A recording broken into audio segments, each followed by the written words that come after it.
اعوذ باللہ من الشیطان اللعین الرجیم بسم اللہ الرحمن الرحیم وقال انما اتخذتم من دون اللہ اوثانا مودۃ بینکم فی الحیاۃ الدنیا ثم یوم القیامۃ یکفر بعضکم ببعض ویلعن بعضکم بعضا ومأواکم النار وما لکم من ناصرین اللہم صل علی محمد وآل محمد وعجل فرجهم سلام علیکم ورحمۃ اللہ وبرکاتہ۔ اللہ تبارک و تعالیٰ کا شکر ہے کہ میں نے سورہ عنکبوت جو قرآن مجید کا 29 نمبر کا سورہ اس کی آیت نمبر 25 کی تلاوت کا شرف حاصل کیا، جس کا ترجمہ یہ ہے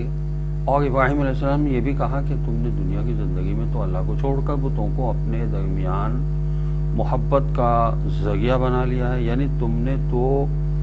خدا پرستی کی بجائے بت پرستی کی بنیاد پر ایک دوسرے سے محبت کر لی ہے، مگر قیامت کے دن تم ایک دوسرے کا انکار کرتے ہوئے ایک دوسرے سے بری الذمہ ہو جاؤ گے اور ایک دوسرے پر لعنت بھی بھیجو گے، اس حالت میں کہ جہنم کی آگ تمہارا ٹھکانہ ہوگی اور تمہارے لیے کوئی مددگار بھی نہ ہوں گے۔ تفسیر ماجدی میں لکھا ہے اس آیت کی ذیل میں کہ جاہل قومیں بتوں دیوی دیوتاؤں کی پوجا پاٹ کرنے کا جواز یہ بتاتے ہیں کہ اس طرح ایک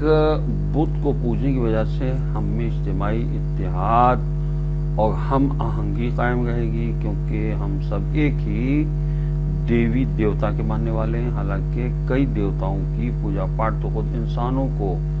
کئی فرقوں میں بانٹ دے گی۔ عرفا نے نتیجہ نکالا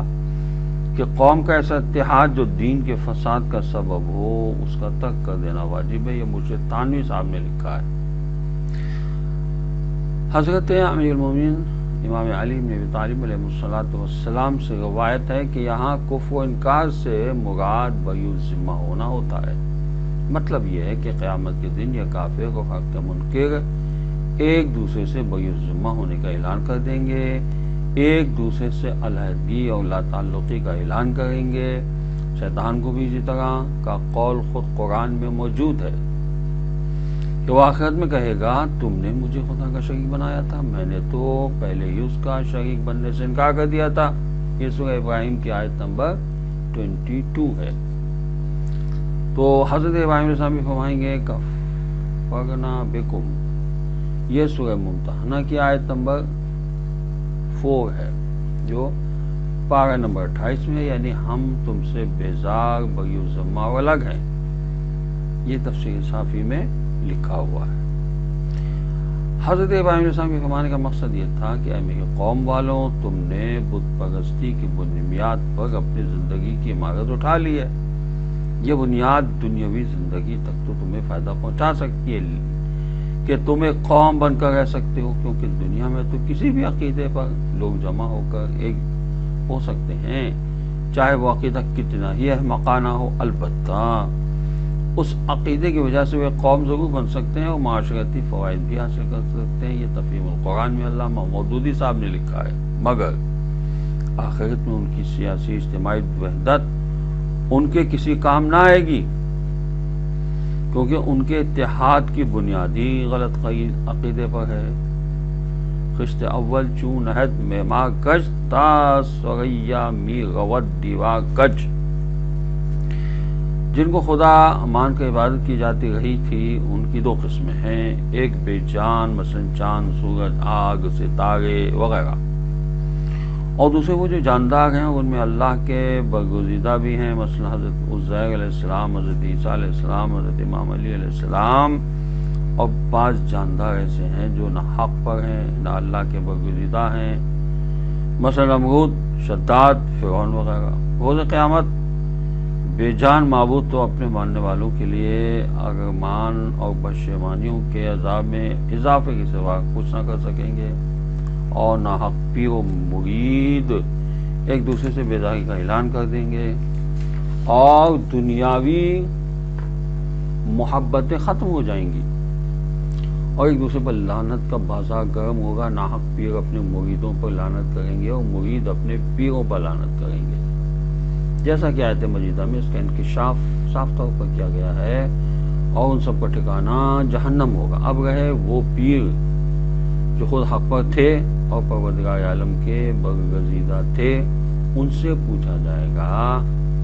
کہ کیا تم نے ان کو غلط روی کی طرف دعوت دی تھی؟ تو وہ صاف صاف ان کے خلاف شہادت دیں گے کہ ہم نے تو دنیا میں توحید کا پرچم بلند کیا تھا اور اس سلسلے میں ہر بڑی سے بڑی قربانی پیش کرنے سے بھی دریغ نہیں کیا تھا۔ جس طرح قرآن مجید میں مذکور ہے کہ حضرت عیسیٰ علیہ السلام سے خداوند عالم پوچھے گا کیا تم نے کہا تھا کہ مجھے اور میری ماں کو خدا مان لو؟ تو حضرت عیسیٰ علیہ السلام صاف صاف جواب دے دیں گے کہ پالنے والے، آپ تو مجھ سے بہتر جاننے والے ہیں، اگر میں نے ایسا کیا ہوتا تو آپ کو معلوم ہوتا، میں نے ہرگز ان کو یہ نہیں کہا تھا، بلکہ میں نے تو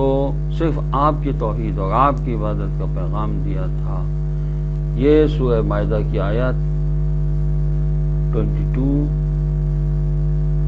میں موجود ہے،